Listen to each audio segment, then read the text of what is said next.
کل ہی میں پڑھ رہا تھا وہی کتاب جو آپ کو بتائیے قیا پلٹ، اس کے اندر لکھا ہے کہ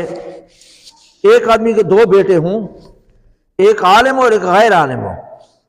تو فرمایا عالم جب جائے گا تو وہ اپنے والد کے خود جوتے جوڑے گا، خود خدمت کرے گا، خود کپڑے دھوئے گا، جو بھی ضرورت ہوگی خود پوری کرے گا۔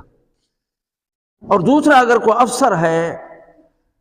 یا کسی عہدے پر ہے تو وہ نوکر کو بھیجے گا، خود نہیں جائے گا۔ فرمایا دین کے اندر یہ فرق ہے، دینی تعلیم اور دنیاوی تعلیم کے اندر یہ فرق ہے کہ دیندار جو ہے نا وہ خود خدمت کرے گا، اور دنیا دار بیٹا جو ہے نا نوکر کو بھیجے گا، خود تکلیف نہیں کرے گا۔ تو دین کے اندر عاجزی ہے، للہیت ہے، اور اس کے اندر جو ہے نا خدمت ہے، اور دنیا کے اندر یہ چیزیں نہیں ہوتی۔ حضرت اشرف علی تھانوی رحمۃ اللہ علیہ کے ایک بھائی تھے اکبر علی، وہ جو ہے نا دنیا پڑھے اور کوئی ماسٹر وغیرہ لگ گئے کسی عہدے پہ